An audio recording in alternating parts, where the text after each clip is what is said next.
in, but I'm going to start recording and then take it away. All right. Cool.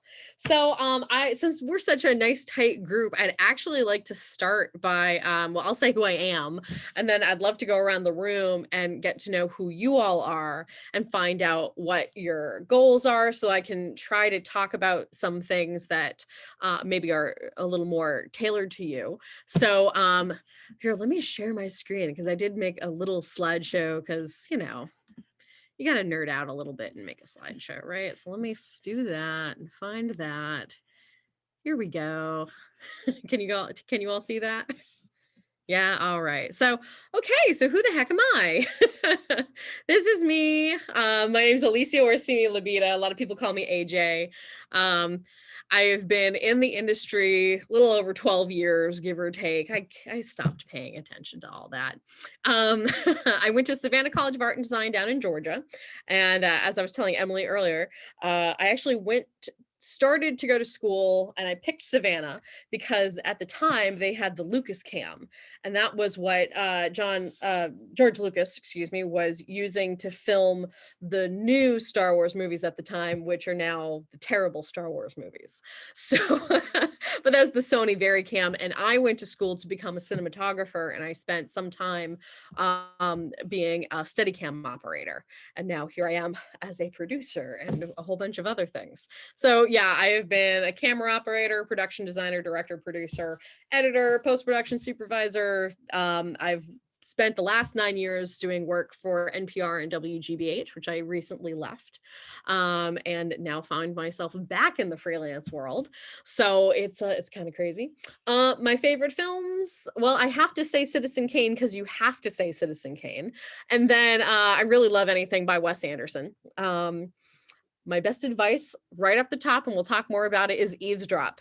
Get really good at eavesdropping. I am a lifetime member of the Girl Scouts. I do not have any cookies, don't ask. And I have a toddler. He's 3, and my life is crazy. So, but being a producer, I tend to produce not only the work that I'm doing, but my family as well. So that's me in a snapshot. I'm also the president of Women in Film and Video of New England. I have been the president for 6 years. And so when you were telling me, Emily, that you were, maybe a semester, I'm like, really? Oh, I want to be president of something for only a semester. No. Yeah. So I've been the president for 6 years. And so what we do at Women in Film, we've been around 40 years now. And the organization was actually built by a handful of women who were working at WGBH, and decided that they wanted a better platform to a better group to kind of have a sisterhood and really educate people about how they got where they were and create mentoring opportunities. So the organization has grown and shrunk and grown and shrunk, and here we are. But our basically what we do is offer education, connections, outreach. We've been holding these workshops online, just trying to support in a big way how we tell stories about either what we're doing, other stories, just all around. And we say film and television, but really it's all encompassing for media. If you're using media, we can help you. I've got a person. And we do have male members as well. And for some of you who got me earlier, I really do believe that the problems with women in the film industry are not problems that women have. They're problems that men have with women. And how are we going to change that in a silo? I don't want to just talk to the audience that knows. I want to talk to the audience that needs to learn. So we invite men to the table and tell them what's up. And we have some amazing allies and amazing male members. And we've got a lot going on right now. And it's funny that when the pandemic hit, because we represent New England, and I'm on Cape Cod, by the way, we already were Zooming with each other and trying to have all these things. So we just kind of said, okay, let's go, and made it happen. So either way, I am super excited to be talking to all of you, because you are the future, and I'm sure you're sick of hearing that, but you are the future, and I'm excited to meet you all. So I would love to go around the room and just tell me, this is your elevator speech moment, right? This is who I am. This is what I do. This is what I'd like to do. And then tell me something goofy about yourself. Like, do you have a hidden talent? My hidden talent is that I know how to drive stick shift. Nobody will ever bother me with that one anymore, but it came in useful. I used to put it on my resume, know how to drive a stick shift. So I'm going to go to Julia Kerr. Oh man, you put me on the spot. Okay. Suddenly I forget everything I have to say. But I'm Julia, currently a senior at Emerson. I was a previous president of Women in Motion, only for a semester as well. The goal is eventually to be a director, but right now I'm just learning everything I possibly can. And a secret hidden talent is that I know 3 different martial arts, and nobody knows that. Ooh, yeah. That is pretty cool. Nice. Well, nice to meet you. Thank you. Nice to meet you too. I'm going to go down to Alexa Roberts. Hi, I'm Alexa. I'm a freshman here at Emerson. I would like to direct. That's my final goal, but kind of like what Julia said, I'm kind of absorbing everything. I have a lot of experience in editing from previous years. And a secret talent I have is I did color guard all throughout high school. So with the marching band, like the flags and the rifles and sabers, I know how to do all that. Oh, that's really cool. Nice. Thanks. All right. I'm going to go to Cassie. Hi, I'm Cassie. I am a junior VMA major. I am the vice president of Women in Motion. This is my 2nd semester, so breaking the pattern.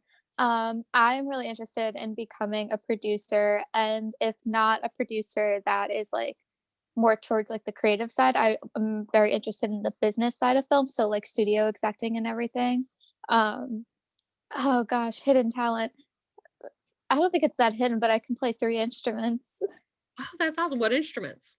Piano, guitar, and ukulele. So it's the same instrument in 3 different forms. I like it. That's great. Thanks. All right. I am coming over to Julia Slaughter. Hi, I'm Julia. I'm a freshman at Emerson. Yeah, I'm still figuring out what I want to do. I know I'm really interested in directing, but also like screenwriting and editing. So yeah, I'm just figuring it all out. Hidden talent. I can speak French pretty well. So yeah, Nice. that's mine. That's great. Put those things on your resume, people. Do this. Emily Hogan. Hi, I'm Emily Hogan. So, one of 2. We'll see if there's any more that show up. I'm a junior at Emerson. I'm the treasurer of Women in Motion for 2 semesters, 3 semesters. Nobody wants to be the treasurer, so I don't think I'm going anywhere.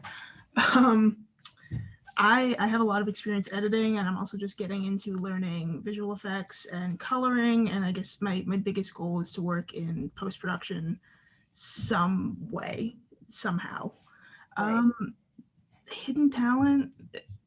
I mean, I'll just kind of combine Cassie and Julia. I know 1 martial art and I can play 1 instrument. So Okay. So what's the 1 instrument? I can play guitar. Okay. That's So. great. And Emily, you have a pen or something right down in front of you there? You? I'm giving you a note. I need you to email me later and remind me to connect you to Cecilia Pressimo. All right. That is your note. That is your homework. Great. Rachel. Hi, I'm Rachel. I'm a freshman theater and performance major. I guess my goal right now is to get into acting, but I'd really like to get more involved in directing and writing. And then a hidden talent about me is I can also speak French a bit, and I can do a Mickey Mouse impersonation. Well, you cannot tell me that and then not do it. Okay. Hiya, folks! It's me, Mickey Mouse! Bravo. That's beautiful. Thank you. Thank you for doing that in this safe space. Awesome. All right. Last but not least, Emily, the president. Hi, I'm Emily. I'm president of Women in Motion at the moment. Ideally, end goal would be directing or cinematography for documentaries. Like, just want to travel the world and make films about the world. Ideal goal. And then as I also I'm trying to get more into like gaffing. I went out for like a grip position or gaffing position the other day. I don't know if I'm going to get it, but that's something else that I'm like trying to dabble in a little bit. But I think like directing or cinematography is where I would like to be ideally. And then hidden talent. I've been playing piano for 14 years and I write songs on the piano. So that's what I don't know if it's that hidden because I like have put music out there, but it's okay. Well, I'm going to give you a homework assignment too, and I'm going to give hopefully all of you one, but you're going to remind me to connect you to John DeSimone, who is a gaffer. Yeah, really good at lighting. Okay, cool. So let's talk about stuff.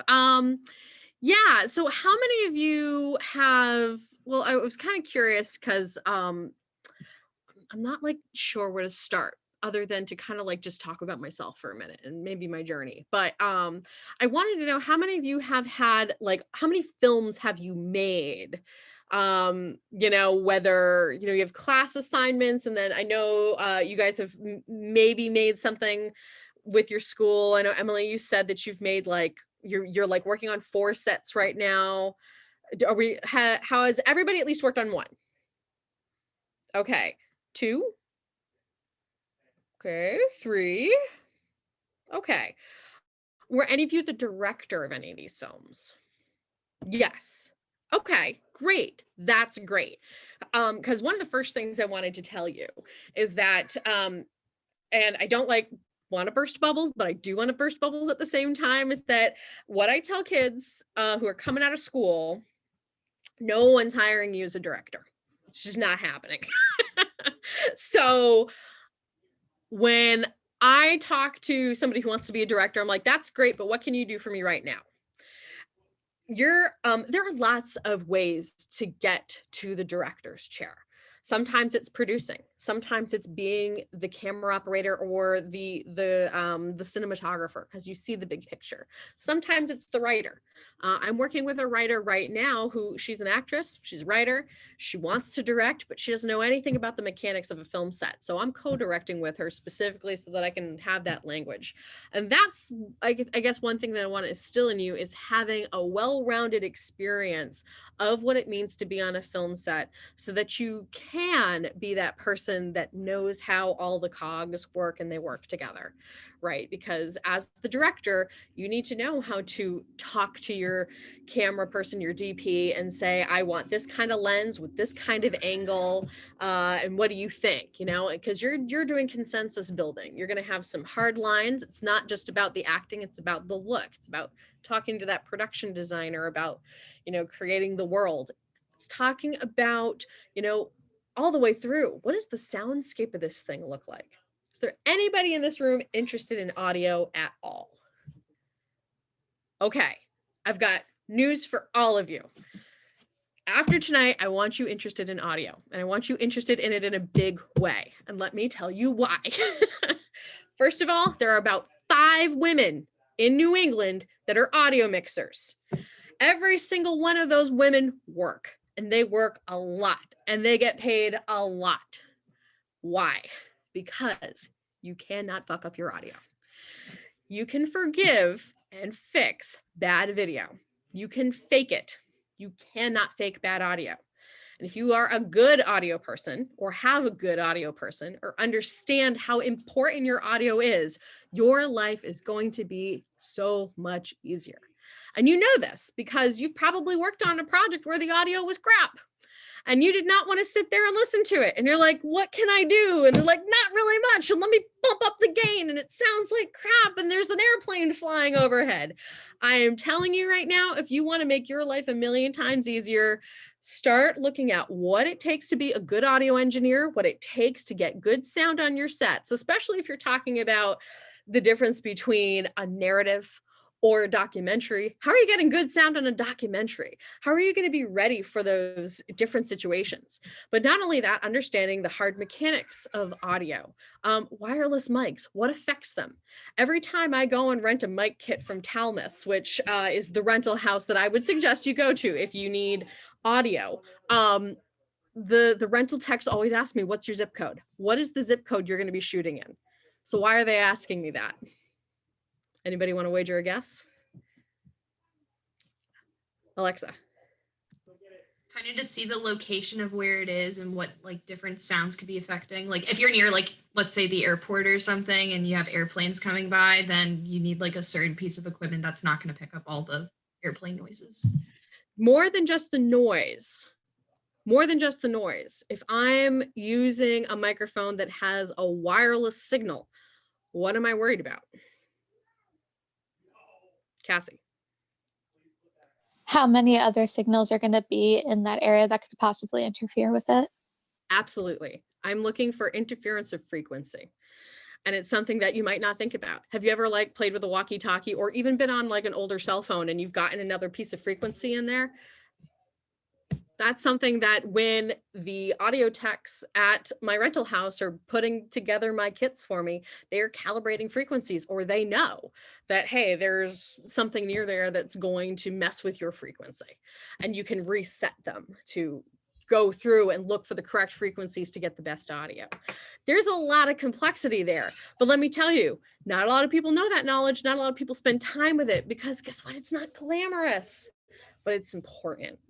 And to start thinking about, as directors, not only what audio you can get on set, but what your audioscapes look like in post-production. So much of storytelling happens in the audio. And I know that we all are, wanting to be directors, working in visual spaces, but I don't want you to forget how important pairing your visual with your audio is, and either being able to understand it yourself and possibly even do it yourself, but to be able to communicate with those people who love and are Vikings at audio. And oftentimes when you're on set, you're like, okay, camera speed, and sounds like, well, wait, I need a minute. And you're like, oh, we're waiting on sound again. And there's a good reason why you're waiting on sound, right? And you got to give those people some space. You got to show your boom op where the frame is. And so this goes to something else I want to talk about is respect. I like to produce and direct and lead from behind. And what I mean by that is that if you're on my set and I'm asking you to pick up trash, I'm going to pick up some trash with you, right? I'm going to treat you how I want to be treated, but I'm also going to respect the lowest person on the totem pole because they need to be there just as much as the executive producer, as does the cinematographer, as does the grip gaff, as does the actor, because really it all starts falling apart when people don't do the jobs that they need to do. And that includes people like the boom. Your boom ops should know your scripts inside and out. They should understand where the dialogue's coming from, and they should get an opportunity to see where their frame is. And that's something that you as a director need to give them space and time to do. Same with like a makeup artist, giving them time to come and check camera and make sure that it looks the way that they have crafted it for you to look like. So from a producer standpoint, where do you come in as a producer to have all these conversations? And it's really doing it like, it just happens that I'm working on a short film right now. And then I'm having these conversations ahead of time, which Zoom makes oh so easy, because I can say, okay, camera department meeting is going to be on a Monday, art department meetings on a Tuesday. And I'm having those conversations with my director and saying, okay, especially with COVID, this is how this pod needs to function. Here, we're going to bring the actors together to talk with the makeup department. My script supervisor. Do you all know who wanted to be an editor? Emily. Okay, editors. Great. If you want to be an editor, volunteer to be a script supervisor. Okay. Yeah. Take your time understanding what it is to fill out a report. Take notes from your director. A script supervisor needs to be able to jive with the director and know what they mean when they like a take. You're doing a little continuity. You're knowing that script inside and out. These are all things that are going to help you when you get into post-production. Knowing that you've got an ambient sound from X location that is going to save your butt later on down the line, but that's a note that you can be taking as a script supervisor. Okay, I've been talking a whole lot and I've said a whole lot of things. So I want to take a pause and breathe and say, do you guys have any questions about anything I've just said? Because I will talk without breathing or blinking for an hour. So it's probably a good thing I pause. Julia, you were shaking your head about the script supervising. Yeah, I mean, it's the other thing that's great about script supervising is unlike a lot of crew positions, you are right there with the director and the actors. You are allowed to look through the monitor. You know, you are intimately talking to, you know, the kernel core of the crew. And so, you know, it's a great way to learn a lot about, you know, directing and acting.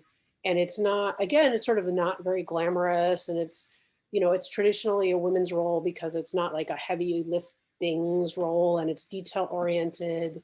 You know, it's organizational in many ways. But I think it's a great way to learn a lot. And a good script supervisor is a very valuable member of a crew. So it's definitely a something that I think can and should be respected a little bit more than it is as a crew role. Yeah, but you're gonna find that it's it's almost easier to move up from a PA to a script supervisor role because it isn't respected. But when, let me tell you, when you find a great script supervisor, you hire them over and over and over again. I can't tell you how many times my script soup has saved my butt, you know, or I'm just exhausted and I can't remember because I'm doing a million things. They're like, no, I have a note here and this is what you were thinking at the time. And I'm like, thank you. That person is super valuable. And Julie's right. You get to be right there in the thick of it. You're sitting there with your book and you are like the eyes of God on everything. You got an IFB in your ear. You're hearing everything. You're right there. If, you know, ask for an IFB, some might not give it to you. Ask for surveillance in your ear. I'm going to share my PowerPoint here real quick because I do want to talk about being a production assistant. And I know that, so when you all get out of school, you're going to be looking for these production assistant jobs. So I just wanted to go over with you some of the things that I like to run by production assistants in general. So what really, and what I look for when I have a production assistant on set. Somebody who is, of course, a good listener, somebody who's responsible, willing to learn, and, you know, being patient. And these are all real basic things, right? I can't even tell you, I get some young, mostly male production assistants who get to set and they just run their mouths. All they want to do is talk, or they're on their phone. God, please don't be on your phone. And this goes back to what I said before about being an eavesdropper. I was fresh out of college and I was production designing. I kind of like tripped and fell into an art director position, which was amazing. And I was production designing a pet project of this director. And I was just scared out of my mind. So I just listened to everything. And I had a team of 3 guys that were like, how did she get this job? And it's because I'm good at what I do. But the director would be talking about, oh, you know what? I think maybe we need X over here. And I'd get on my walkie and be like, bring in the 3 other paintings and I'm going to have that in, and then grab this other thing here. And so by the time the director had turned around to ask me for it, it was there. And so he, you know, 2 things he said to me. First one is, he said, you are such a good eavesdropper. It's amazing. You already are anticipating my needs. So you, as a production assistant, you want to be anticipating the needs of where you've been placed on the set, right? The other thing he used to say to me is that when I'm thinking, I didn't know I did this, and it's apparently a technique, but if I'm thinking really deeply, I close my eyes and I go like this and I like draw in the air. He's like, I can't talk to you when you do that. Go have a thought and then come back. I'm like, okay. I'll figure it out. But yeah, now I know that I do that. So knowing your own quirks. All right. What to wear? What to wear? I can't tell you how many stupid, and I'm going to say kids because that's the category they're falling into because they were stupid, come to set wearing open-toed shoes. For the love of God, do not wear open-toed shoes. You're Emerson kids. You're not going to do that. So things that you should have. Listen, fanny packs are back. They're in. Fanny packs are the thing. Get your fanny pack, throw all your stuff in it. And really, when I'm giving you a list like this, it's not necessarily always for you. You're a walking, talking office for the people around you, right? You've got maybe some tape, maybe, Sharpies, pens, whatever, extra batteries. You're going to have extra walkie batteries. And if, the art director that you're working with has run out of a battery on their walkie, you're going to pop it out and give it to them and you'll get yourself another battery later.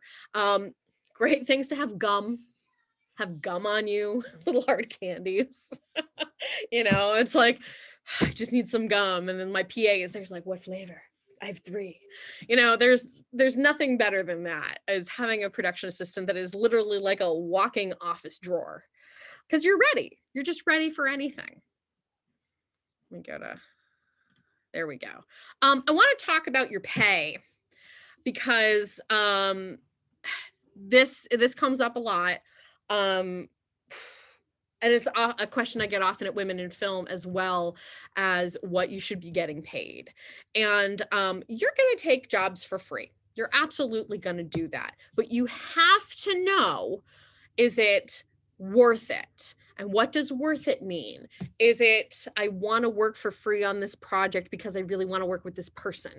Do I want to work free on this project because it's going to get me bumped up? Like, if somebody's asking you to do something for free, say, I will do it for you, but I want the script supervisor credit, or I want the next credit up. If you're getting paid for things, I want to be very clear about one thing. There is no such thing as a half day. You can work a half day, but is somebody magically going to come along and have those hours for you opposite this other crew where you can magically get more money? No, there is no such thing as a half day. If they want you for only 4 hours a day, your day rate for 12 hours is $180. That's your bottom rate. You can negotiate that. They'll say, oh, well, I only have 100. Like, say, that's fine. I need $40 in gas. Negotiate your worth. But it's not a half day. There's no such thing as a half day rate. Just say, listen, I can't do that because it's going to suck up my whole day. I can't book something else. So like I said, the bottom 180 for our region. 200 for 12 hours is better. Somebody might come to you and say it's only a 10-hour day or an 8-hour day. You can negotiate on that. Then again, that's the same thing where you say, well, and I don't care about an IMDb credit, and I don't care about food. You should be giving me that anyway. Give me gas money. Give me cold hard cash. If you can't come up to whatever it is, give me gas money. Or I don't care if you take the bus, tell them to give you gas money anyway.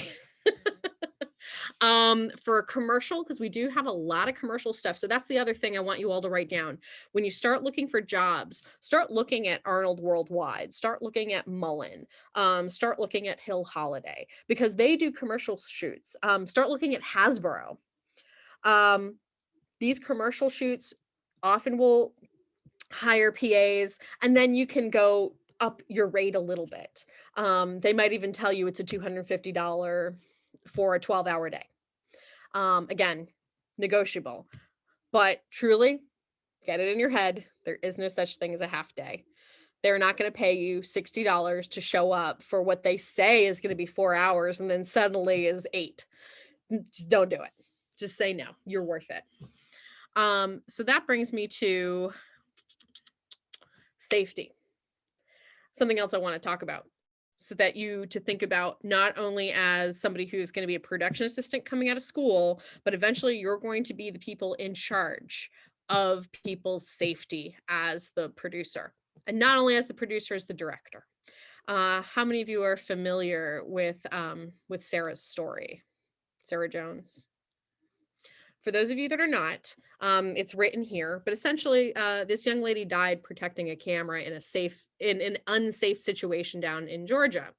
The production decided to cut corners, and they were shooting a scene with a bed on a train track, and they didn't alert the Amtrak that they were doing this.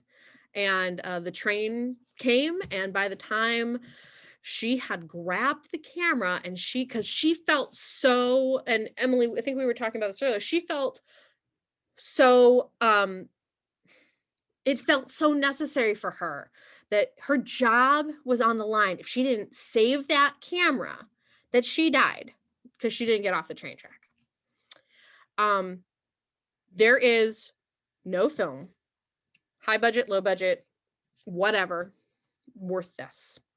And if you ever feel unsafe, if that little voice in the back of your head says something's up, and this is what I'm going to say to you, call me, call somebody, say no, walk away.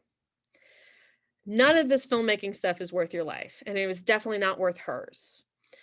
This, February, the anniversary of this was 7 years ago, recently, and it happened in February. And they are still fighting this crew that this death was, because of unsafe things that those producers did. The director was kicked out of the DGA, went to Europe, and started making films there. And she's never going to get her life back. Her family is never going to have her back. And so, safety first. So there are these things out there that say safety for Sarah, that are basically, it's a campaign around this. So if you're ever wondering, hey, I don't think that this is safe, again, you can reach out to I joke and I say, if you can't find my phone number, you broke Google. There is no other Alecia Orsini in the world. You can find my phone number everywhere, but I'll be giving it to you by the end of the night. Send me a text message and say, I don't feel safe. This is what's happening. Text one of your classmates, text your advisors. If you're looking something up ahead of time, Safety for Sarah, IATSE 600 Safety will also tell you things. But this is also where I want you to really learn goes back to fully knowing a set inside and out, right? Knowing what is safe on a set. So, again, here, trusting your gut. If you see something, say something. Don't assume that somebody's done the best things. Taking breaks, knowing what a 12-hour day actually means. 12 hours is a long time. And if somebody is asking you to do something for 12 hours, or, we had a situation, my husband's a camera operator, and he had been working a long day and then got into a van with a PA who had been up for 12 hours, and he got out of that van and said, nope, send me a fresh PA. This poor guy is tired and he can't drive me 2 hours. It's things you might not think about, but I'm encouraging you to do so.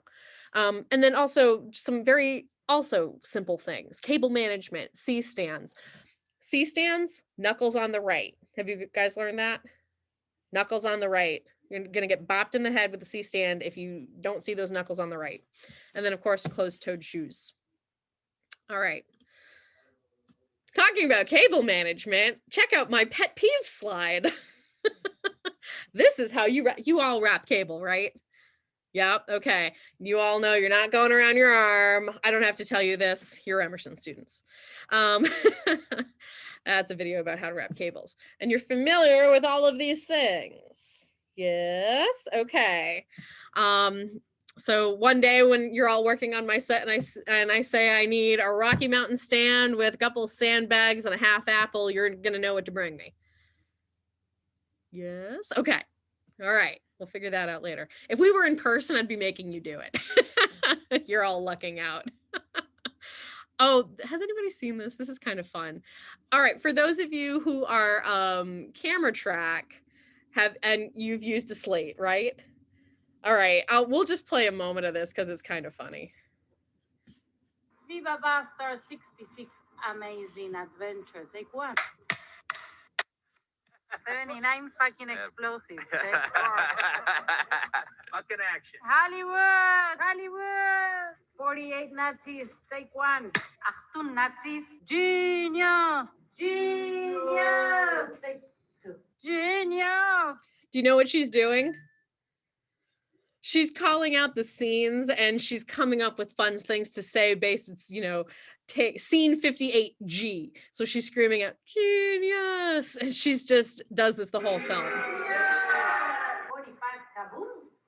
Take 5. Papa. Take 2. Aldo Bastardo. Kiss goodbye. Adolf Hitler. 51 toes. Take 7. Mark. Used. Feet essential. 2 nauseous. 39 blowjob. No problem for 1. What? 2 perverted. Caput.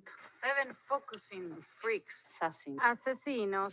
So also for those of you who are going to be script supervisors, this person is like your number one, like, okay, what are they writing down? You got to be going back and forth with your second AC to know what the heck you're doing. I just love that thing. I could watch that all the time. I could have it playing in the background. It's just really funny. I threw this in here from a PA workshop that I had. I don't know if you guys are doing set safety for COVID. You are, okay, I see shaking heads, so I'm gonna scroll over that. Okay, so here's some stuff that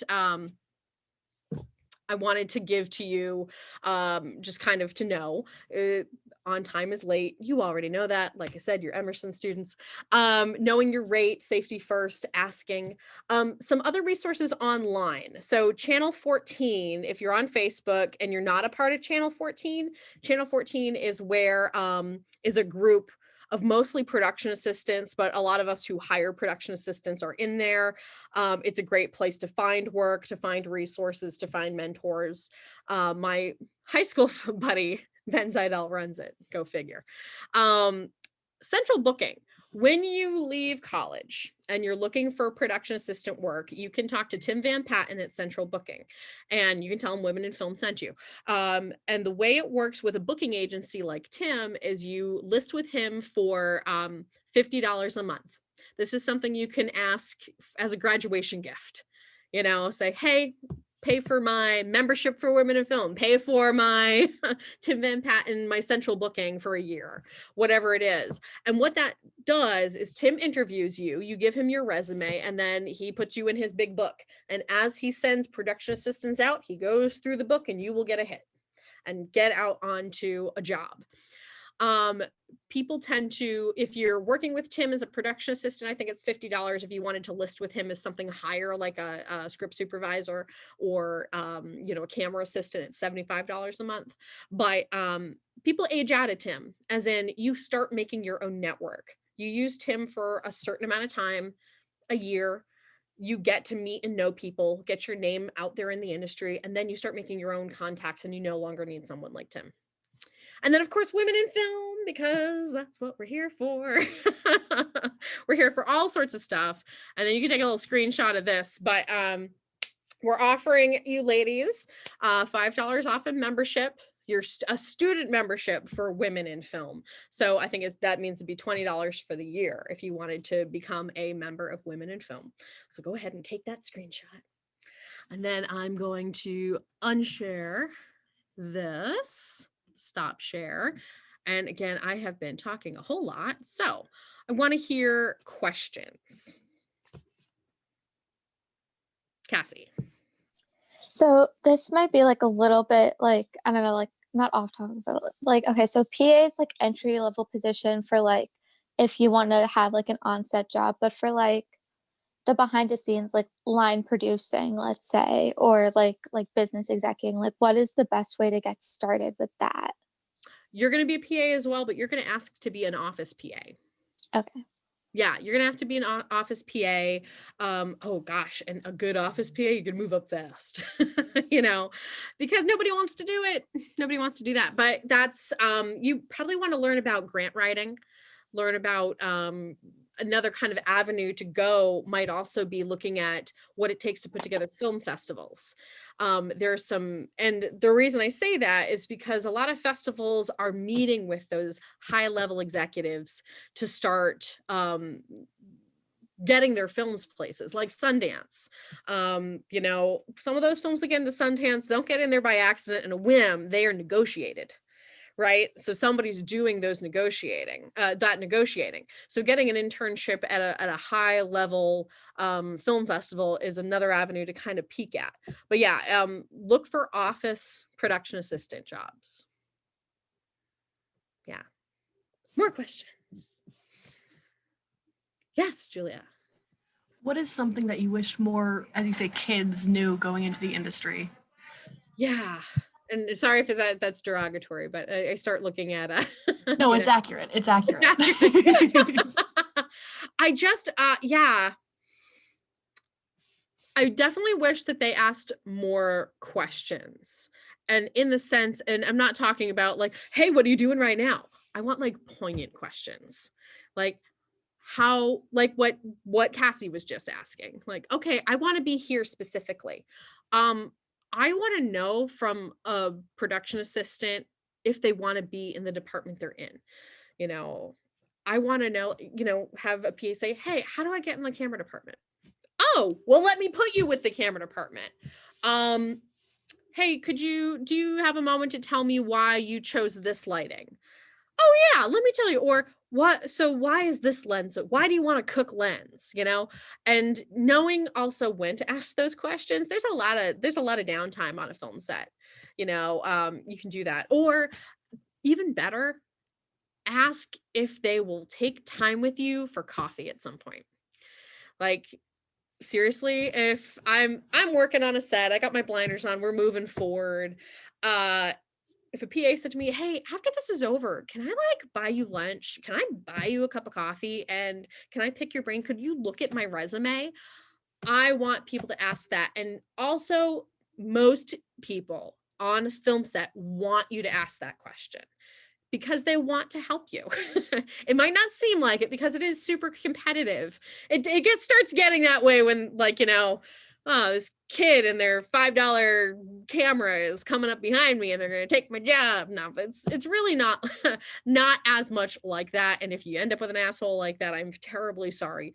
But 90% of the people you encounter on a film set really want to watch you succeed, because if we can prove that there is a fabulous workforce here, more work will come, right?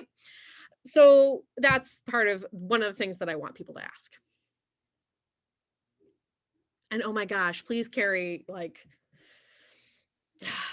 I have one little related piece of advice that I would chime into that, which is when you are sending out resumes, and this is a piece of advice that I heard someone say who placed a lot of interns and PAs at Austin Studios on productions. And she said, you know, the number one mistake that people make is they send in a resume for a PA position and they just say, oh, I'll do anything, or I'll be in any department. And she's like, well, there isn't an any department. Like there's a camera department, there's a lighting department, there's an art department, there's an office. Like it's too much trouble for me to look at your resume and figure out, well, they did this in the camera department. So maybe, like, I know that it comes from willing to be flexible and kind of just wanting to get your foot in the door. But I actually think it's a much stronger technique to say, I want to be in the camera department. And then, you know, they may say, well, we don't have an opening in the camera department, but we have, you know, an office opening. Or you may get on the camera department and decide next time you want to do something else. But it's sort of related to what Alecia was saying about being, you know, being focused. It's like asking for a specific opportunity is just sort of being too general about it it makes it hard for people to help you. And I agree that people want to help you, but it's easier for them to do so if you are straightforward about what you are trying to, you know, achieve or accomplish. Yeah.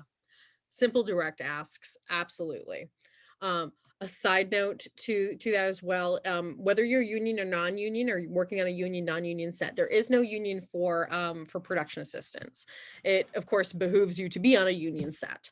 But on a union set, there is no such thing as a camera PA.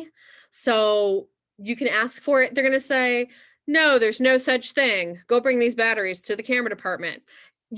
Another another great place, and it sounds not glamorous to be a production assistant, is in Crafty, because everybody comes to Crafty.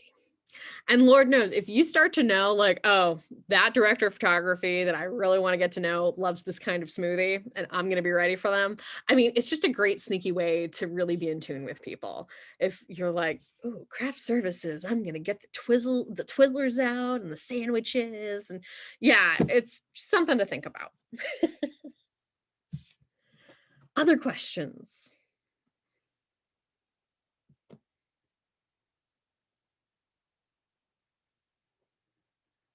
I'm looking at you, Emily. I know you got a burning question. I have a question. I'm trying to figure out how to word it. If you want to go into post-production, I know script soup is like a great position, but where do you I'm assuming you don't start as a script soup. So what sort of PA office position would be best for that? Well, you can ask to be with the script soup. You could ask to be even with, that's another one where you could ask to be with camera department and maybe get bumped up to DIT. So DIT, where you're downloading cards and everything, again, this is depending on the level of film set you're on. If it's a non-union set and they don't have anybody doing it, say, I would really like to be your DIT. Who's your editor? Let me talk to your editor. Let me talk, I'm able to, you are the marriage between, what's happening with the camera operator to what needs to get communicated to the editor, right? So, quite frankly, if you run into a situation where they don't have a DIT, they might not have a script soup either. But,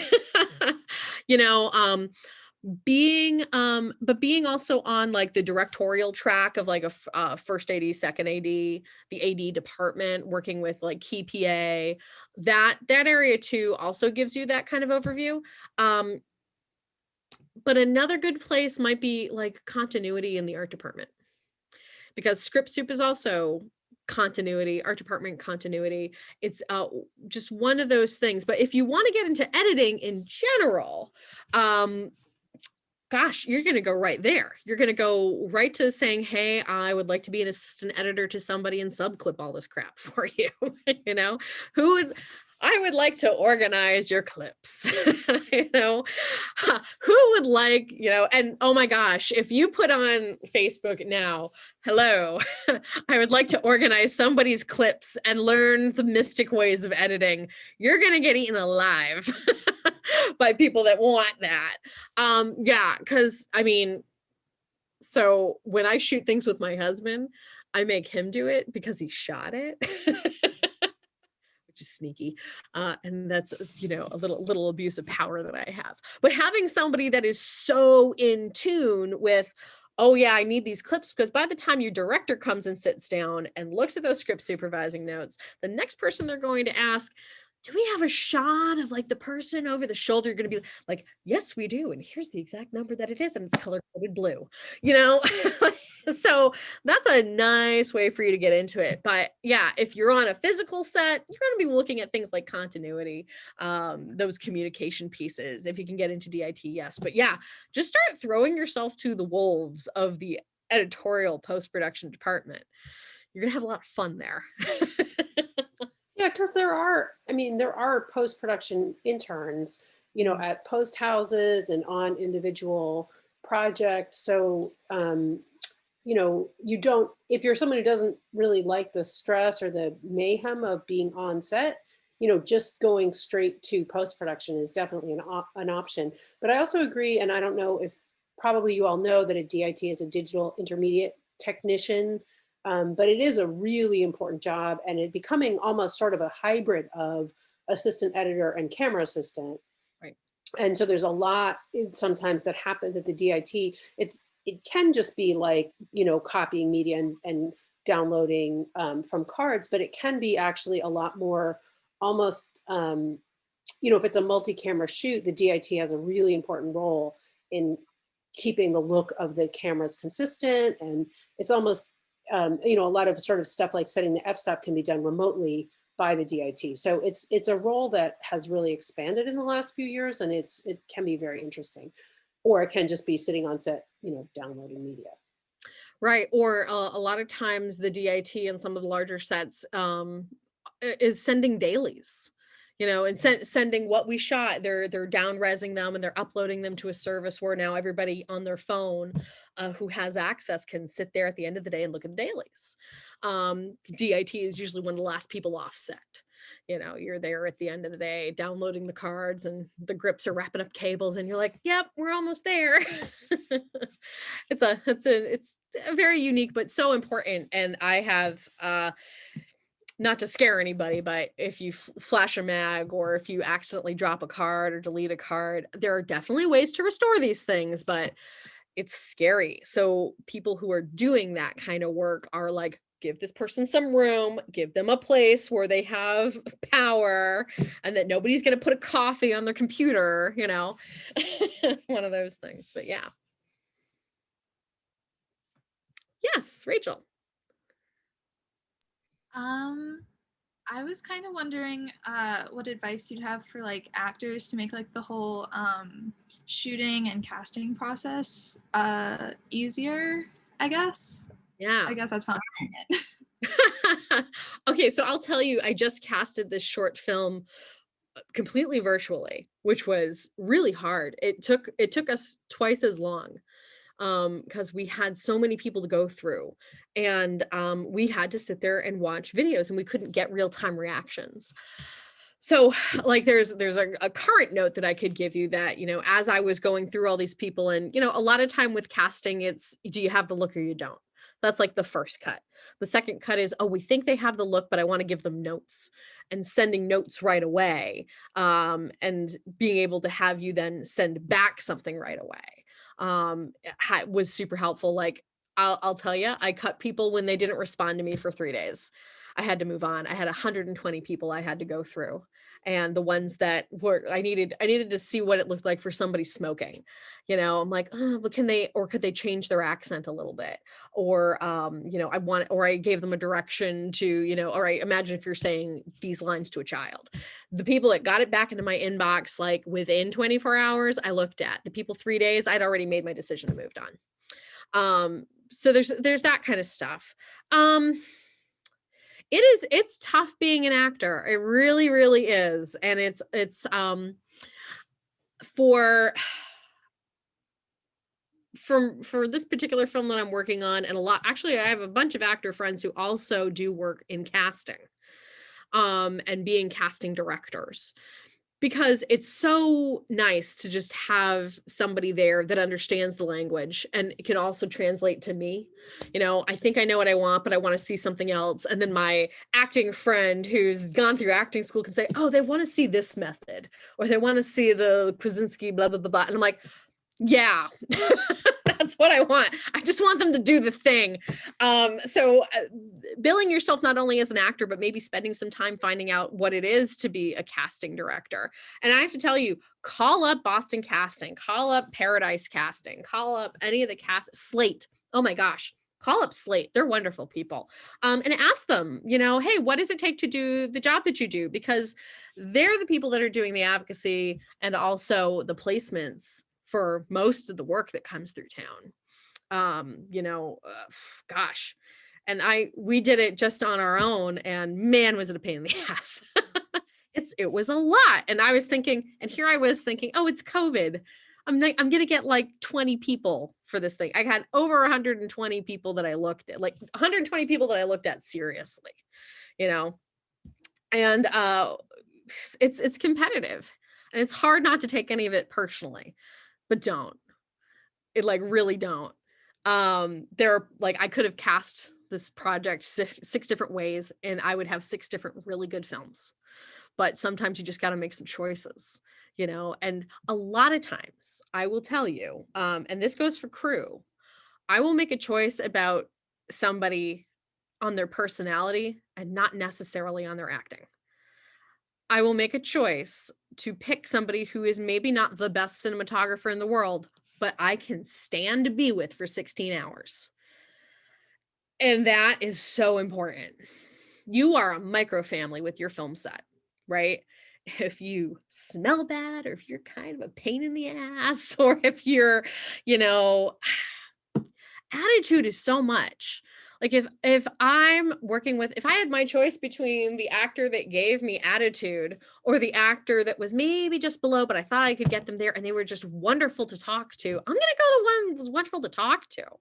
There really is something to be said for just being a good, pleasant person.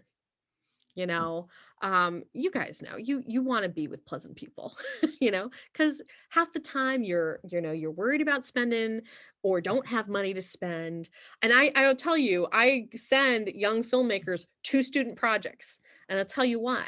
Because if it's a student project and not some guy in his 40s doing something in his garage, you're committed to turning something in, right? You want to see it, an end product. So you want to be surrounding yourself with people who want a final product, who want to put their mark on the world in a good, positive way and put themselves out there. And that kind of pleasantness and that kind of let's all pull in this rowboat together attitude is what I want on my set all the time. It's what most people want on their set. And for the love of God, if any of you are smokers, quit now. That's the other thing I wanted to say. I think, Julia, you had asked me another question that I was going to get to. I cannot stand smokers. You want to go take a breathing break while I'm trying to make a movie? Go pound sand. I had a professor who would kick kids off of his set if he could smell smoke on them. But seriously, it's disgusting. Don't do it. It's waste my time and your money and your legs. Don't do it. Rant over. I hope that was helpful. I'm a former smoker, so I'll be a little more compassionate than Alecia was. But at the same time, it is if you can't quit, and I know we're in an era with like vaping and stuff, but you do not, like, nobody wants to be like, oh, where's so-and-so, they're smoking. Like no, you have to be able to be responsive and, you know, prompt, and if you're kind of like, oh, I'm 20 feet away from the building smoking my cigarette, it's going to slow you down. So, you know, quit because it's bad for your health, but if you can't quit, make sure that it's not interrupting your work. Yeah. You know, what's the word I want? Ethic, your work ethic. Yeah. Yeah. Legit, I used to, there was a guy that I worked with at the television station who would smoke, and my coworker and I would sit down and we'd calculate the time. He's, oh, Tony's going out, clock in. Oh, Tony's coming back in. And you know, the time he took away from work. So we started just in protest taking breathing breaks outside. Like, what are you doing? You're not working. Oh no, this is my breathing break. Like, I'm a pain in the ass, but yeah, just don't do it. You don't want to do it. Anyway, more questions, other questions. I know it's 8:00, but I want to spend the time to answer any more of your burning questions. Yes. So this is just my last question. I think I've taken up too much time already, but so you keep saying like go into the industry, be a PA, work your way up kind of stuff. Do you have any like success stories of people who are like, I'm just going to make a film like right now and go for it and not really like do the time beforehand? Or do you not recommend that at all? No, I actually do recommend that. Make your film, go make a film all the time. So there are two things that kind of need to happen there, right? Is that there's you coming out of college and getting paid, getting a job, and getting your parents off your butt. And then and that's you going and becoming a PA and working your way up so that you can make a film on somebody else's dollar. Then there is you, the artist. There's you, the person that wants to be a director. And you should go direct as many things as you can get your hands on as humanly possible. If you can do it with somebody else's money, even better.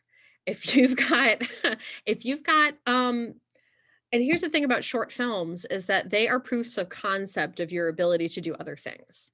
And I used to do 48-hour film projects. Did I talk about this before? I don't think I did. 48-hour film project. It's coming up in May. Do it. You have 48 hours to write, direct, produce, edit, slap a title on it, and make a movie.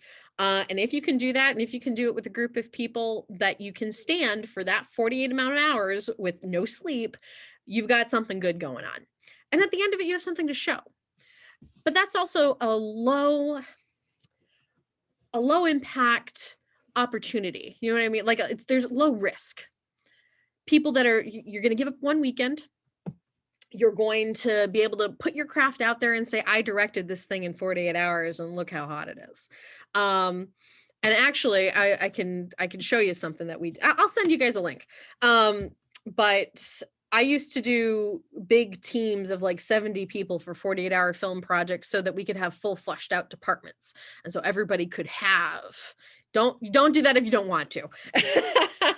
But I had like fully stacked camera departments, fully stacked grips and PAs and sound departments with assistants, which never happens. Just so that I could see who could do it. Because if you could do it with me on a 48, I could probably hire you for a commercial, or I could probably hire you for another job I was doing. But the thing that I love about the 48 is truly just because it's 48 hours and you are forced into a set of creativity. So that's one opportunity. And you could even do all the 48s in the region. The one in New Haven is great. There's one in Rhode Island. Actually, I don't know if the Rhode Island one is doing it with COVID. I think New Haven is. It's $150 to enter. Pull your money together, do it. Everybody gets pizza, you know. But if you have an opportunity and you have some cash squirreled away, make a movie, direct a movie.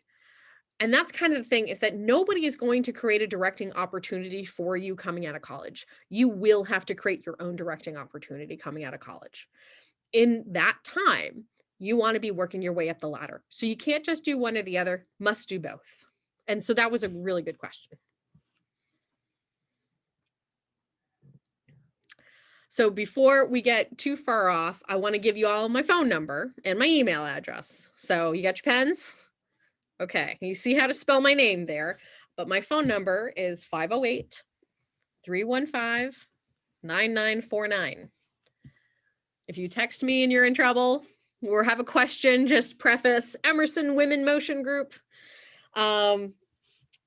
Especially if there are a lot of scams out there, by the way, for production assistants. And while you're writing info down, the other thing is my email address, which is just my name, aleciaorsini@gmail.com. That's also my website, aleciaorsini.com.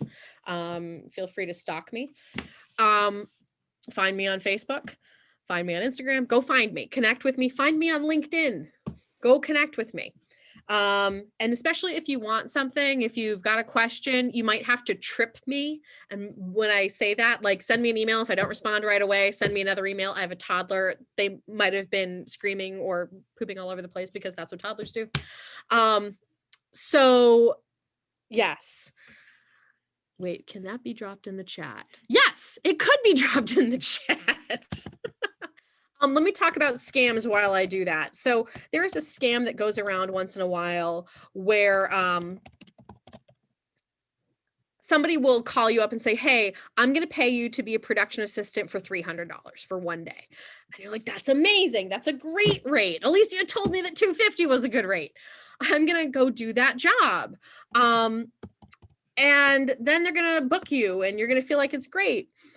And then they're going to call you up and say, hey, we're getting some gear from somebody local and I'm not there to give them the money and they won't accept my card over the phone. Can I send you a check for like $5,000 and then just pay yourself out of that?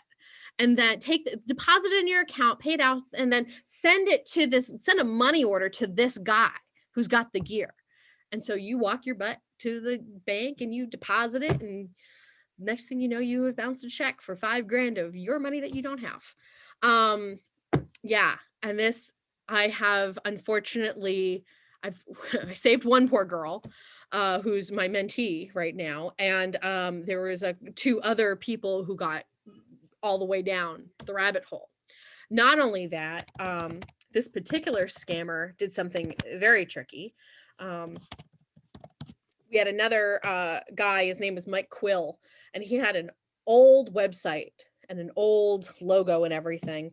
And he's a known production guy in town. So what this scammer did is they said that their name was Mike Quill, made MikeQuill34@gmail.com, used his old logo. And so when you Googled Mike Quill, a real person showed up.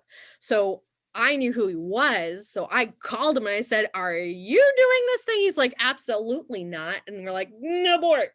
This is, so not only did this scammer try to get somebody with the check, they tried to hide behind somebody who was known. So this is why it's really good to use your network. If it walks like a duck and quacks like a duck, it's probably a duck. It's too good to be true, right? So no production is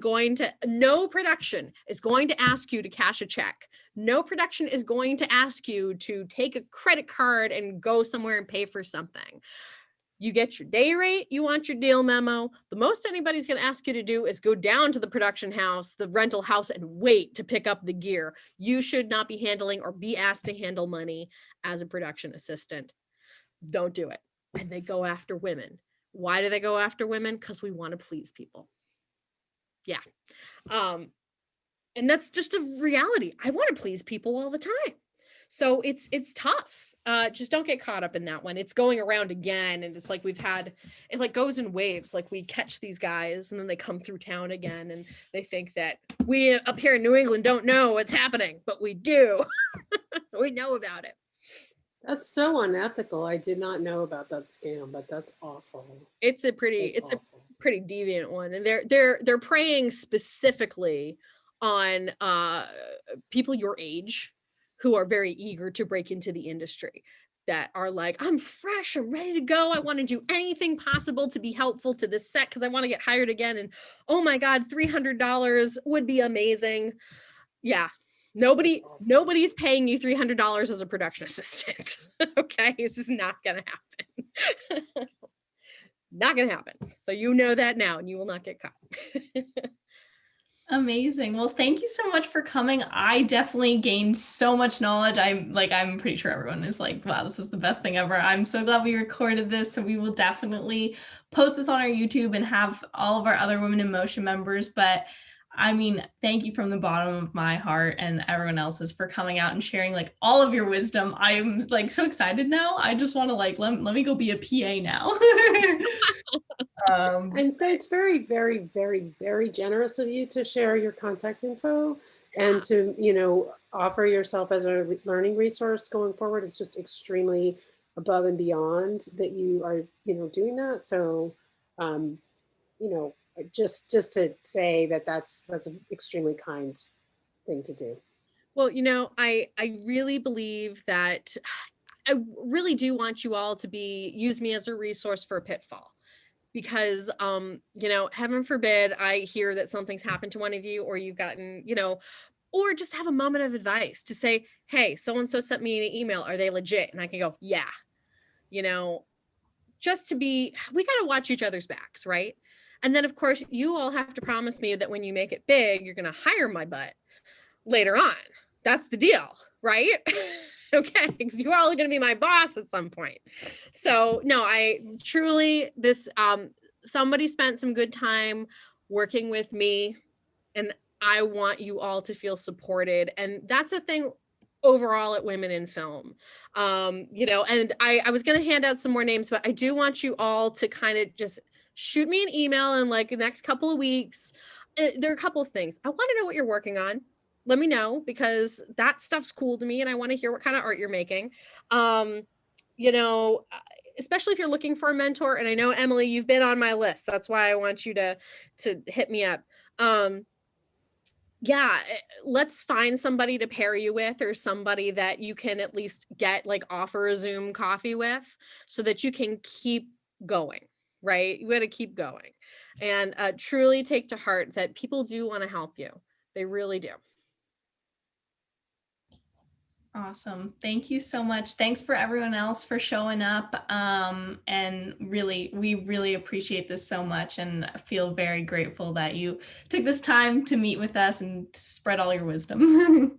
Absolutely. Absolutely. And by the way, if there is somebody that you want to come and talk, check out our member directory or look at our board. I would be happy to make an ask or, put you directly in somebody who you want to hear from.